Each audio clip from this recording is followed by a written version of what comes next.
You're listening to the audiobook adaptation of the novel Hidden in the Sun by Audrey Marie Inman. Chapter 6. Have you ever had that feeling that you're forgetting something? Like a word, perhaps, that's right on the tip of your tongue but never quite close enough to align with your thoughts? My dreams are like that. The same nightmare every single night, some parts more vivid than others. The worst is when that dream twists from what actually happened that night into something more. Flashes of conversations and people that I can't understand. They always happen so fast I can hardly comprehend anything from them. When I was younger, my mother told me that dreams were our way of coping with things. They were our brain's way of working through problems. Whenever I would have the same dream, she would say it was my mind's way of telling me something I already knew. It was just something I hadn't consciously put together yet. I've had the same dream every single night for the past year. Only now things were starting to change. Subtly, but still noticeable and inescapable. My mind was screaming for me to realize something, and no matter how hard I tried, it was like listening to the answers underwater. I took a sharp look around my room, grateful for its emptiness. I had somehow managed to doze off after unpacking, and trying to rationally explain why I wake up screaming, or walking to a roommate without them thinking I was a freak, would be impossible. It's a big reason as to why I isolated myself from everyone after the accident. I could hardly explain it to myself, let alone anyone else. As I sat there lost in thought, a slow chill began to crawl. It's way over my skin, like when you're about to throw up. And these sickening chills traced their way over your whole body, only it was much slower. It felt like a whisper carefully being spoken over and over. I felt watched. For a moment I couldn't move, and then I heard it. A single whisper snarled teasingly, "Evelyn." The rather spacious room was becoming smaller by the second. So, without another thought, I dashed out of there, feeling this need to be anywhere else. It called me back invitingly, almost like a craving. I had heard that voice before in my dreams. It was always right before I woke up, but those were just dreams, weren't they? I moved on instinct, taking the elevator to the top, and then climbing a set of narrow stairs. Thankful when that invisible wave began to dissipate the higher I climbed. I found myself constantly looking around me, expecting to see someone or something, but there was nothing. And something told me whatever that had been was gone. Maybe I'm finally going crazy, the stress just being too much. My first visit to this school had been to take the required tests for acceptance. I had been so freaked out at the idea of failing and letting my dad down that I could hardly breathe. So my dad got us here an hour early so that he could show me the little flower garden someone anonymously cultivated on the roof. The height terrified me, but then my dad pointed out how small everything was from up there.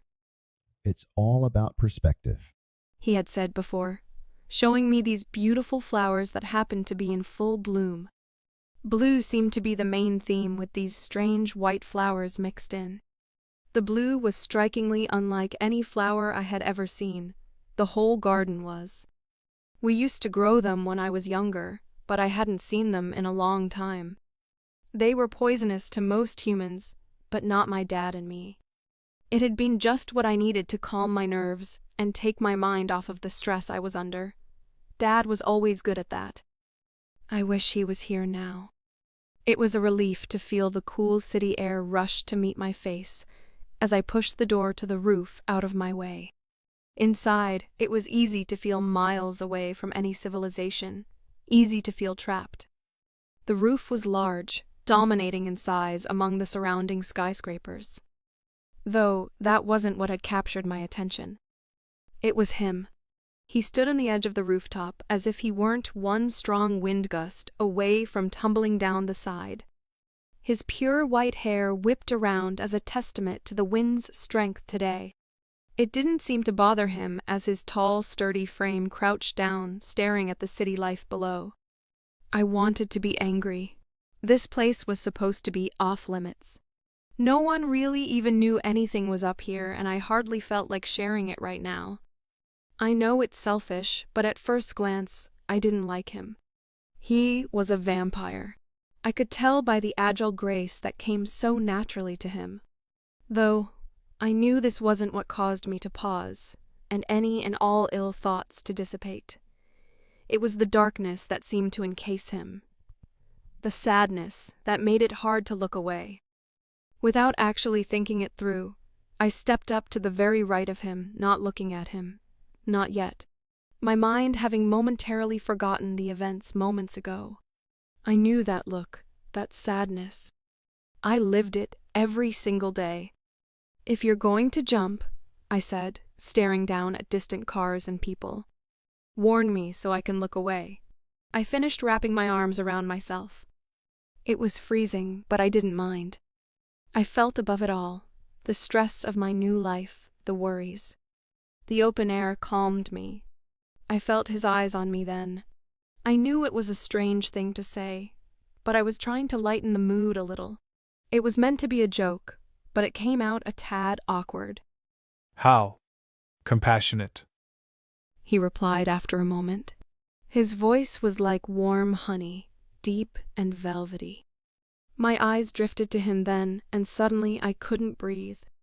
His eyes were a most vivid blue, like the purest form of electricity framed in darkness. They put those exotic flowers from the garden to shame. "You're a vampire," I stated softly, still taken aback by his beauty. His eyes traveled over my face slowly, unnerving me, but not in the bad way, just different. I cleared my throat, looking away sharply, entirely embarrassed at my open stare session. What a great way to make friends. This is just turning into a disaster. If you jumped, you'd be perfectly fine. I'm afraid of heights, so I'd prefer not to watch.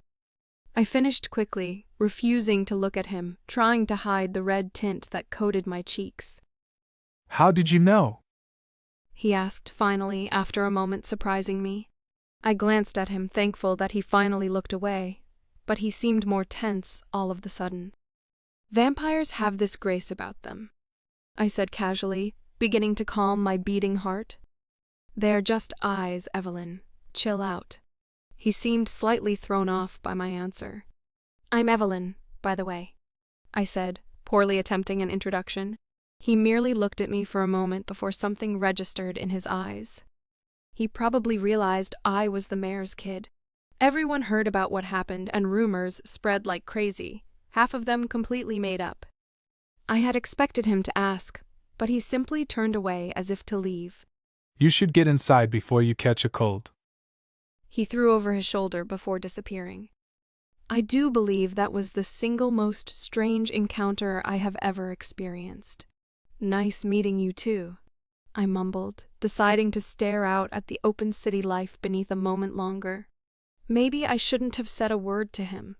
Something about him was just so familiar. That sadness around him was something no one should have to feel alone. I let out a heavy sigh, noticing for the first time that I could see my breath. How had I not noticed how freezing it was before now? I turned to leave, but my eyes caught sight of brilliant blue mixed in with white. The garden remained in full bloom, despite the obvious frozen atmosphere. Surprise was obvious as I walked towards the blooms with a heavy heart. I reached over to the brilliant blue flower, softly touching a bud with memories of my father flooding my head. What I didn't expect was that steady hum, the same one from my door. "They're enchanted," I thought in wonder. My finger only brushed over the vibrant colored flower for a moment, before it suddenly opened into a beautiful bloom. It must be the enchantment. I stared at the flower nostalgically, trying to remember what my father had called it. I was such a nervous wreck that the name hardly registered. With a wistful sigh, I turned away, the cold just starting to make my fingers numb.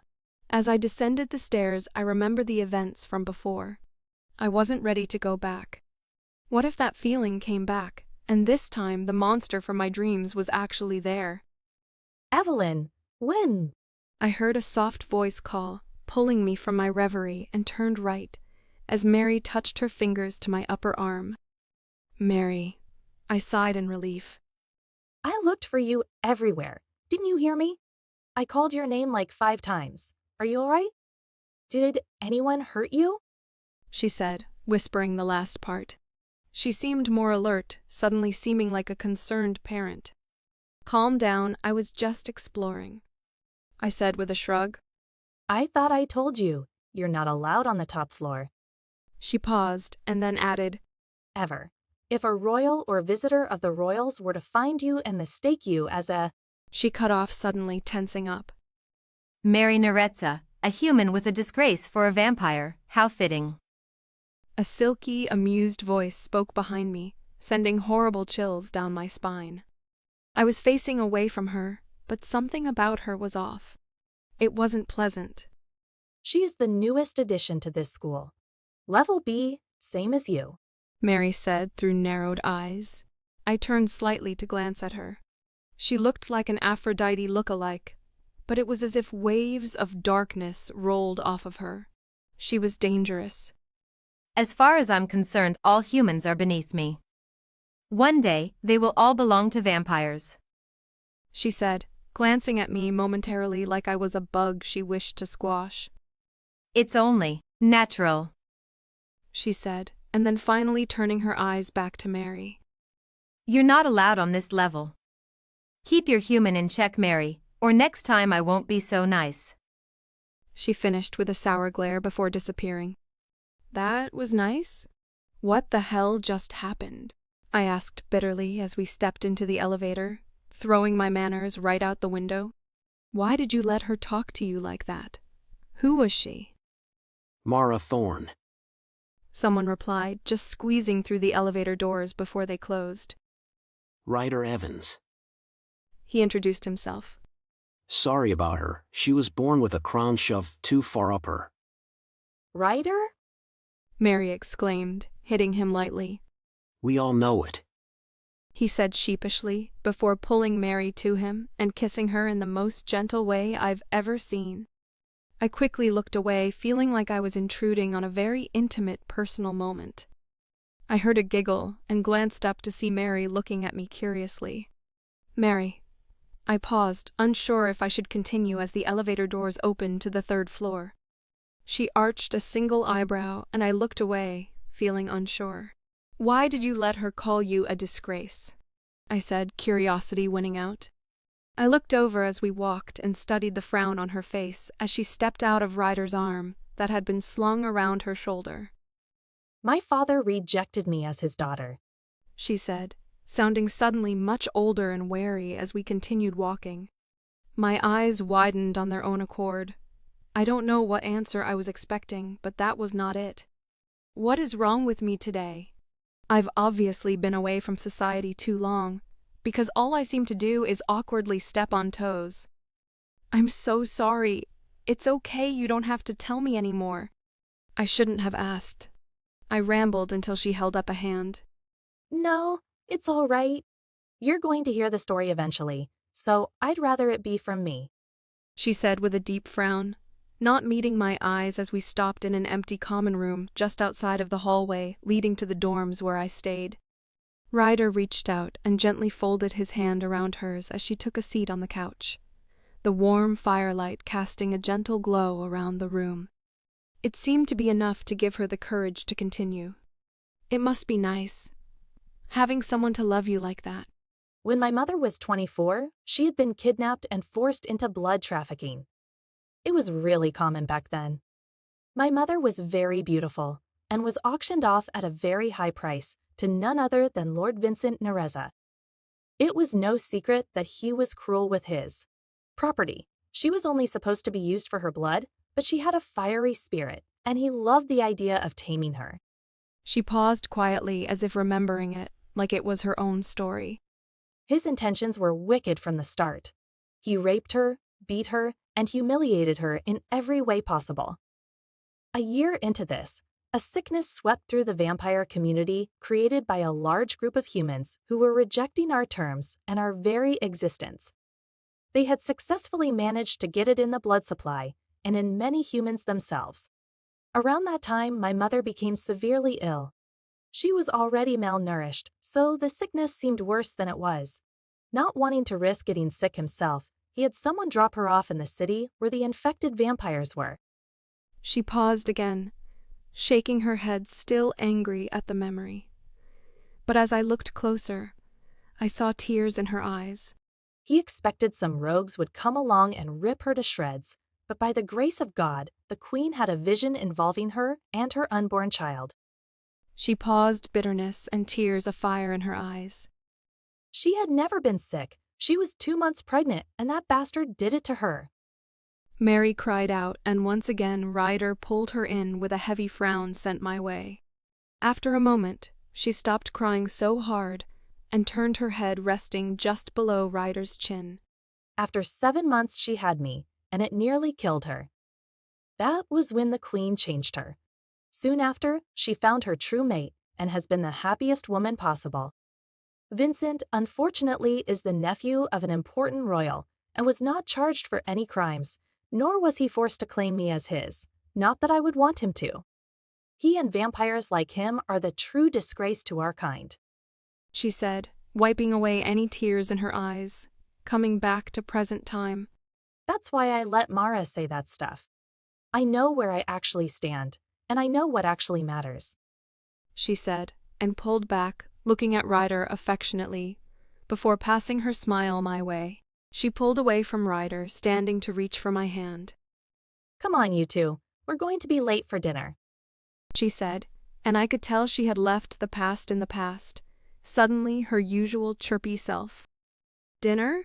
But it's nearly sunrise, I said in shock as I stared at my new friends. Ryder chucked with a sideways smile.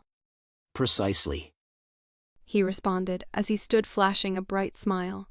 The warm firelight lit up his sharp canines. I nodded, almost embarrassed. Of course, dinner is before sunrise. It makes sense for vampires.